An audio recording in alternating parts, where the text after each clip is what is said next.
Se inscreva no canal, ative o sininho de notificações e deixe seu like.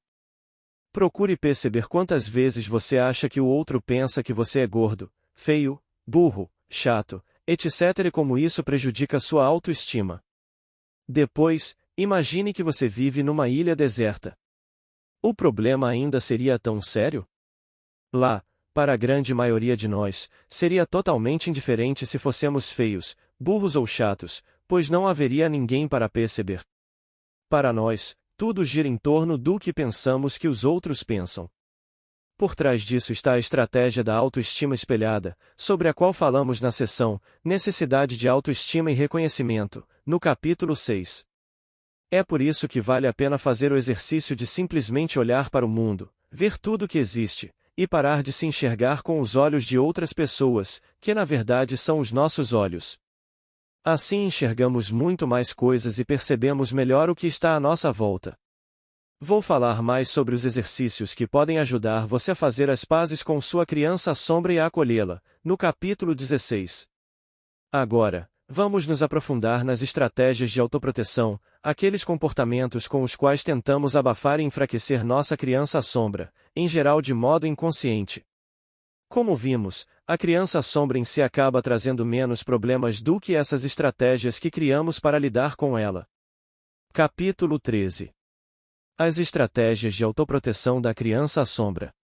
Quando acreditamos firmemente em nossas influências interiores, ou seja, quando nos identificamos com nossa criança sombra de maneira inconsciente e, portanto, completa, fazemos de tudo para reprimir a criança sombra ou ao menos sentir as crenças negativas dela o menos possível. Nosso maior esforço é para que os outros não percebam como nos sentimos insuficientes. Essas são as chamadas estratégias de autoproteção, que desenvolvemos para nos proteger dos sentimentos e pensamentos negativos da criança sombra. Muitas dessas estratégias se formam ainda na infância, porém algumas só surgem na vida adulta, como o refúgio no vício. É importante entender que normalmente carregamos um número bastante grande de crenças, as quais, na maioria das pessoas, resultam da violação de alguma das 4 necessidades emocionais básicas.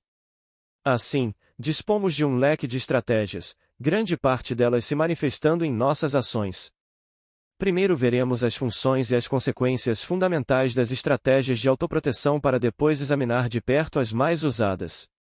Por exemplo, uma pessoa que carrega a crença, não sou boa o suficiente, vai, inconscientemente, fazer de tudo para invalidar essa crença. Ou então vai se conformar, inconscientemente, e fazer de tudo para confirmá-la. Uma estratégia muito comum para invalidar essa crença, e outras que afetam diretamente a autoestima, é o perfeccionismo. Raramente o perfeccionismo tem como origem a dedicação apaixonada a uma atividade, e sim, na maioria das vezes, o medo de falhar e ser rejeitado por isso. Muitas pessoas, motivadas por suas crenças negativas, se esforçam para fazer tudo certinho. Erros e fracassos provocam nelas um profundo sentimento de vergonha, afinal, são uma triste confirmação de sua inadequação. Quanto àquelas que se conformaram, é porque concluíram que não vale a pena se esforçar. Elas confirmam para si mesmas, repetidas vezes, que suas crenças refletem a realidade. Seu comportamento na vida amorosa impede relacionamentos duradouros e seu comportamento profissional impede que cresçam na carreira. Por exemplo, escolhem parceiros que não queiram compromisso e ou se comportam de maneira tão complicada que o parceiro dificilmente vai aturá-las. No trabalho, esse medo de fracassar pode levá-las a procrastinar ou a não tentar oportunidades. Por medo de fracassar, acabam ficando muito abaixo de suas reais possibilidades. Outra estratégia de autoproteção comum é o narcisismo. É quando a pessoa adota uma conduta prepotente para hipercompensar a fragilidade de sua criança sombra, procurando transmitir para si e para os outros que é a melhor. Vou entrar em maiores detalhes sobre isso e sobre o perfeccionismo mais adiante. Crianças que tiveram seu desejo de autonomia e controle repetidamente frustrado podem desenvolver crenças como, estou à sua mercê ou sou impotente, e quando adultas, podem ter uma forte ânsia por controle e poder, já que a criança nelas está constantemente preocupada em não ser submetida a uma posição inferior. Pessoas que buscam poder, dominadoras, querem sempre ter vantagem, seja em conversas, no trabalho ou nos relacionamentos.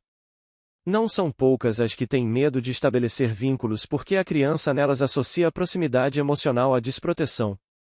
Elas evitam relacionamentos afetivos ou sempre se distanciam do parceiro após momentos de intimidade.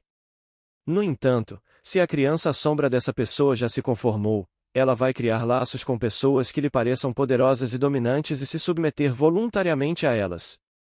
Assim ela repete as experiências dolorosas que já teve com pelo menos um dos pais.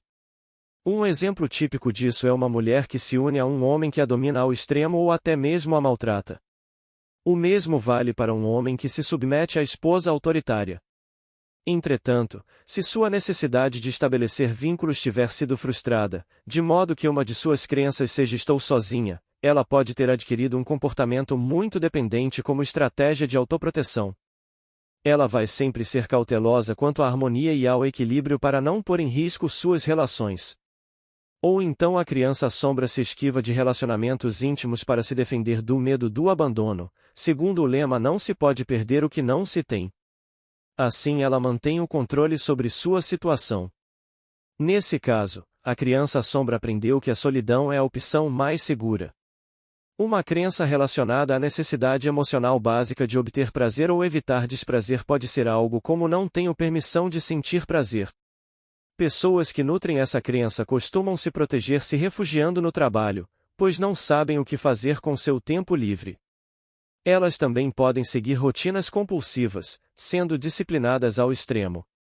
Ou podem hipercompensar as experiências da infância consumindo de maneira excessiva e desenfreada. Elas carecem de disciplina e costumam se deixar levar por impulsos. Esses são apenas alguns exemplos básicos de como as estratégias de autoproteção operam. Num nível mais elevado, podemos dividi-las em evitação, fuga, hipercompensação, luta, ou resignação, congelamento, que, na psicologia, são os chamados estilos de enfrentamento. Não necessariamente vai haver uma estratégia para cada crença. Uma mesma crença negativa pode surgir da frustração de diferentes necessidades básicas, por exemplo, podemos adotar a crença não sou importante porque nossas necessidades de conexão, controle, autoestima e prazer não foram atendidas, assim como uma única estratégia de autoproteção pode resultar da violação de diferentes necessidades. Além disso, muitas dessas estratégias apresentam diversos pontos em comum. Perfeccionismo e obsessão por controle, por exemplo, estão intimamente relacionados, assim como a obsessão por harmonia e a síndrome do bonzinho. Como mencionado, as estratégias de autoproteção são, na maioria das vezes, a principal causa dos nossos problemas. A crença não mereço ser amado faz uma pessoa evitar interações sociais e fugir de relacionamentos íntimos, e a solidão que resulta de seu isolamento é o problema em si. Se ela permanecesse em contato com as pessoas e conseguisse um modo de explicar como se sente, teria mais chances de não se ver tão sozinha. Portanto, não são as crenças negativas em si que pesam sobre nossas relações e sobre nosso modo de viver, mas as estratégias de autoproteção que adotamos em reação a essas crenças. Assim, em última análise, a maioria dos nossos problemas resulta da tentativa de nos protegermos. É muito importante que você valorize e respeite suas estratégias de autoproteção, pois foram muito úteis e pertinentes na sua infância. Quando criança, você se adequou a seus pais da melhor forma possível. Ou se rebelou, com certeza você teve boas razões para isso. Até hoje você se esforça para lidar consigo mesmo e com outras pessoas usando suas estratégias de autoproteção.